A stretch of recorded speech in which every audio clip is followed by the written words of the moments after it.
Hello all and welcome to today's video. My name is John McFall and I want to welcome you to the McFallRI channel where I teach you how to make that $25 to $30 an hour, and I also teach you how to make semi-passive income.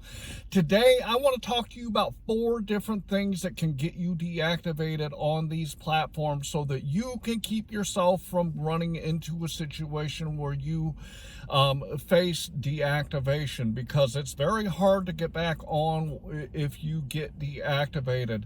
I've never run into a problem. I have had one contract violation. I'm going to talk about it later in the video when I go over that part of the subject.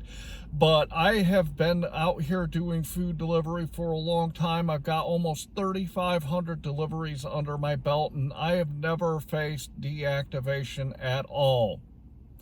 Before we get into the topic, I do want to remind you that in my description, I put some great tools for you guys, and that is the Beans app and SimplyWise and QuickBooks Self-Employed. Go check them out for yourself and see what they are and see what they do and see if they might be something that you can use. I also want to talk to you about my metric spreadsheet that I talk about in virtually every video. I'm going to throw it up here on the screen real quick so you guys can take a quick look at it. If you look on the left-hand side, you're going to see I always put my start time and my end time, and this gives me the total time that I've worked. I also put in the miles, and then if you head to the right, you're going to see I put in the dollars that I've made, the time that I worked, along with the number of deliveries for each individual app. Head to the bottom then, and it calculates out what your average dollar per hour, dollar per mile, and your average per delivery. If you want to know how well you're doing when you're out here doing food delivery so you can see where you need to improve, the only way you can do it is by keeping track of your numbers. So go grab that metric spreadsheet and start keeping track of yours. And with that, let's get into the topic. So the reason I thought about doing this video is because I was actually watching another YouTuber last week, and I'm truly amazed that people jump on YouTube and they say, I'm going to tell you how to do food delivery the right way. And in their video, they tell you, but I was deactivated on DoorDash, or I was deactivated on Uber Eats, or I was deactivated on Grubhub, but I'm going to tell you how to do it the right way so that you can make all the money that you want. And the YouTuber I was watching, actually, he's only talking about DoorDash now because he's actually been deactivated on Uber Eats and Grubhub. So I thought I'd put a quick video together today to kind of tell you what you could face deactivation for, so that unlike some of these YouTubers that have gotten deactivated, you don't have to worry about it for yourself. And the first thing I want to talk about is your completion rating, because your completion rating is very important when you're out here doing food delivery. What your completion rating is it is when you have accepted an order and you give that order back to the platform for whatever reason that you give it back to them. If you do this too many times, they will deactivate you because you agreed to take an order and then you gave it back.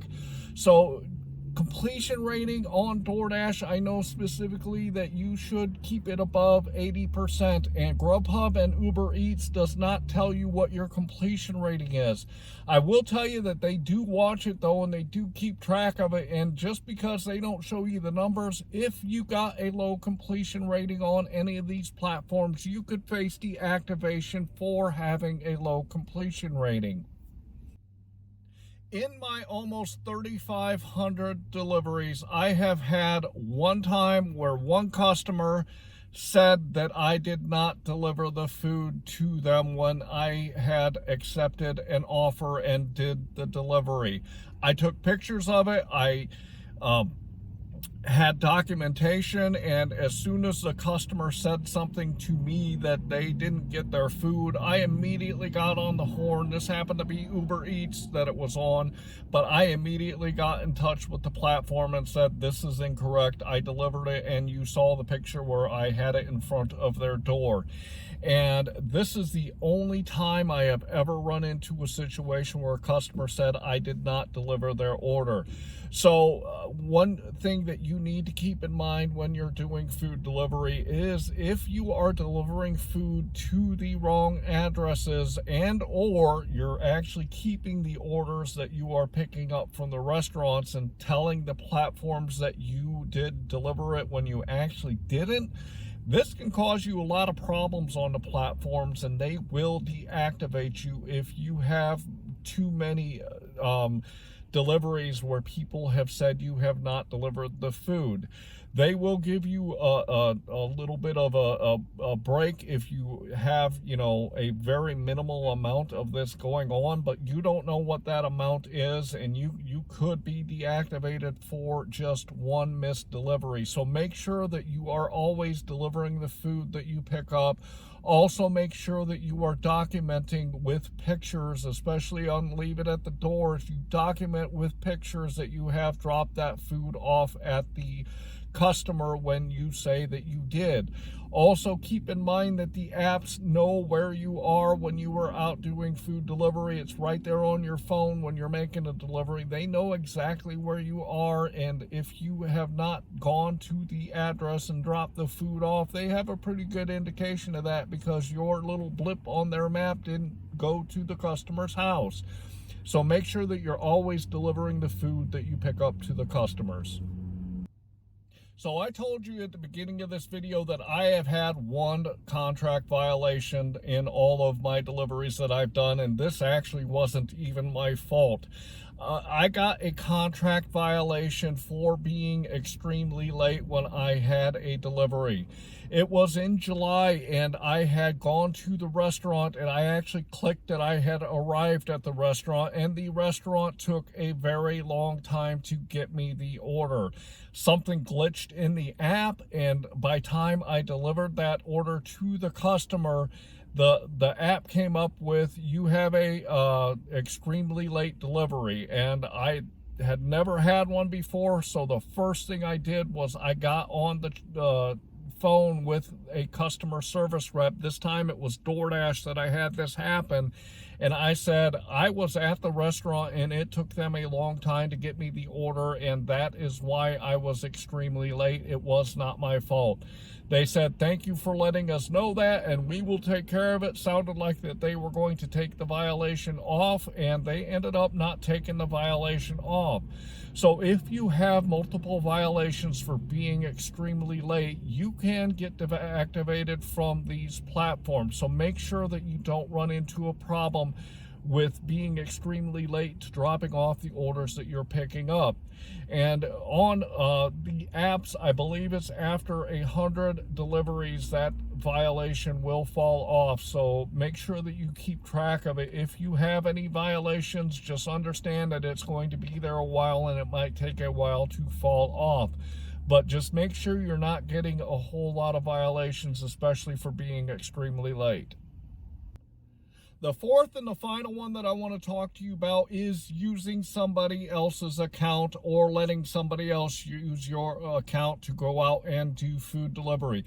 When you signed up for the platforms, you signed up stating that you were going to take the food when you were out there doing food delivery, and it was not going to be somebody else. You can get deactivated very easily if they find out that you are letting somebody else use your account or you are using somebody else's account to do food delivery. It is very hard for a platform to know if it is you or not. The only one that does something to make sure that it's you is when you are out doing food delivery for Uber Eats. Periodically, it will come up with take a picture of yourself so that they can verify that it is actually you doing the food delivery. So make sure that you keep an eye on this, because you don't want to be deactivated for somebody else using your account, because it's very hard to get back on. So the four things that I talked about today were the low completion rating. Make sure that you keep an eye on your completion rating so it doesn't go too low.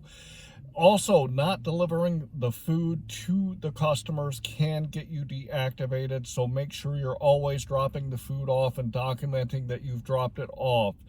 Also, being extremely late to your drop-offs can cause you problems. This is especially prevalent for people like me that are multi-appers and sometimes pick up orders on more than one platform. I've done videos on this.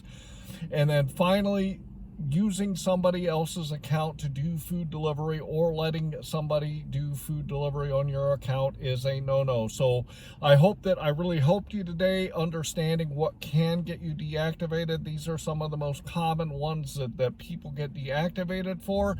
And if you follow the rules and you play along and do it the right way, you won't run into that problem. So I hope that you got a lot out of today's video. I want to remind you, head down into my description and go grab that Beans app and SimplyWise and QuickBooks Self-Employed. Also go grab my metric spreadsheet. I'd like to ask you to like this video and to subscribe to my channel so you can continue to get this great content that I throw out here. And finally, I'm going to say I hope that you are out there getting the money that you and your family deserve. And with that, I want to say thanks.